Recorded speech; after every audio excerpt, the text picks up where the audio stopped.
Assalamualaikum warahmatullahi wabarakatuh. Perkenalkan, nama saya Suci Damianti dengan NIM 20220110020. Baik, selamat datang dalam presentasi saya mengenai algoritma penjadwalan real time.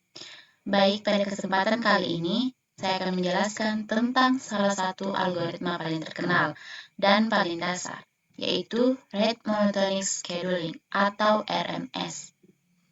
Saya Suci Damianti dari Institut Teknologi dan Bisnis Bina Adinata akan memandu penjelasan ini secara ringkas dan mendalam. Baik, kita ke yaitu apa itu Rate Monotonic Scheduling. Baik, Rate Monotonic Scheduling ini adalah algoritma penjadwalan real time yang bersifat prediktif, prioritas diberikan berdasarkan periode. Artinya, semakin pendek periode tugas, semakin tinggi prioritasnya. RMS ini cocok digunakan pada sistem real-time dengan deadline periodik. Jadi, semakin pendek periode sebuah teks, maka semakin tinggi pula prioritasnya. RMS ini sangat cocok untuk sistem real-time yang menjalankan tugas-tugas secara periodik dengan deadline yang tetap. Kita ke slide selanjutnya, yaitu karakteristik RMS. Pertama, Static Priority Scheduling. RMS ini menggunakan prioritas tetap atau statik yang ditentukan berdasarkan periode teks. Semakin kecil periode, semakin tinggi prioritasnya. Yang kedua, teks periode. RMS ini khusus digunakan untuk teks periodik, yaitu teks yang selalu muncul kembali dengan interval waktu tetap. Yang ketiga, deadline sama dengan periode RMS. Hanya optimal bila setiap teks memiliki deadline yang sama dengan periodenya. Jika tidak, bisa terjadi kegagalan penjadwalan.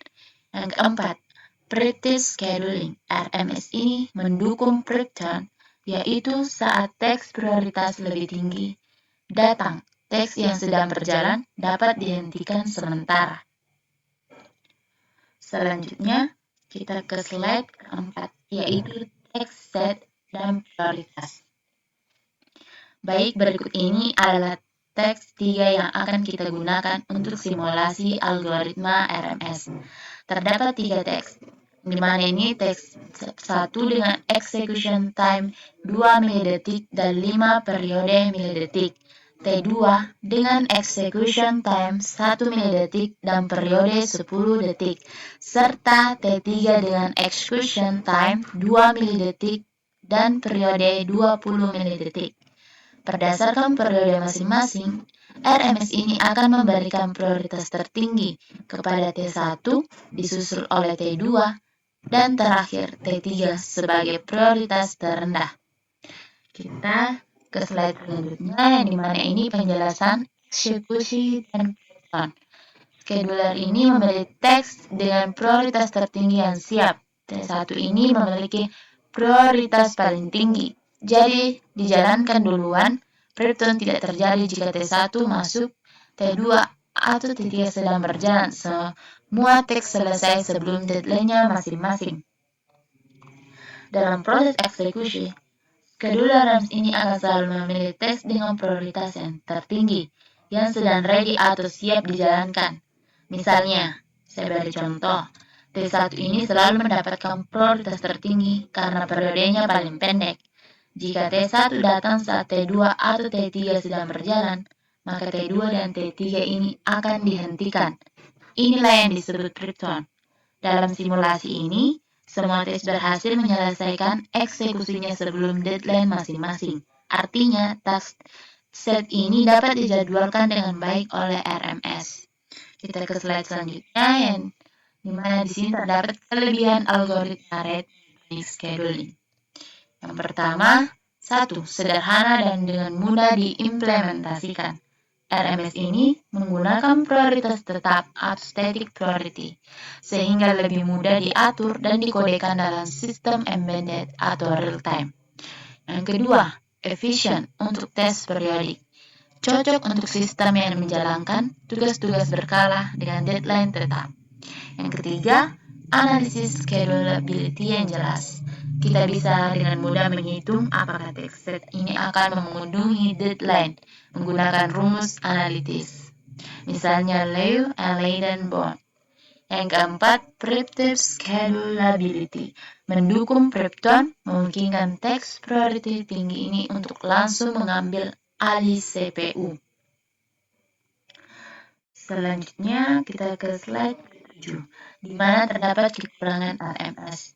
Namun demikian, RMS juga ini memiliki beberapa kekurangan. RMS ini hanya optimal jika deadline teks sama dengan periodenya. Jika tidak, maka algoritma ini tidak menjamin semua teks bisa dijadwalkan dengan benar.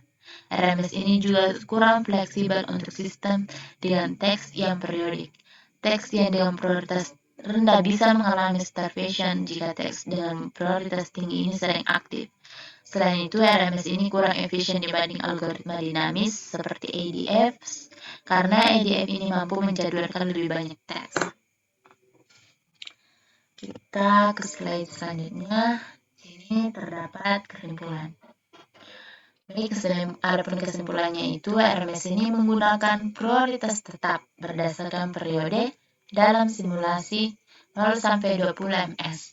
Semua teks dapat dieksekusi tepat waktu. Tidak ada deadline yang terlewat. RMS ini juga cocok untuk tes periodik dengan deadline yang keras. Adapun scheduling ini adalah algoritma penjadwalan real-time yang memberikan prioritas berdasarkan periode. Dalam simulasi tes, kita bisa selama 10 hingga 20 detik semua tes berhasil diselesaikan tepat waktu. Tidak ada deadline yang terlewat. Ini menunjukkan bahwa RMS ini sangat cocok untuk teks set periodik dengan deadline keras. Baik, terima kasih atas perhatian teman-teman. Semoga penjelasan tentang algoritma RMS ini bisa membantu kalian memahami konsep dasar penjadwalan real-time dan penerapannya dalam sistem embedded. Sampai jumpa di presentasi selanjutnya. Lebih dan kurangnya mohon dimaafkan. Wabillahi taufiq wal hidayah. Wassalamualaikum warahmatullahi wabarakatuh.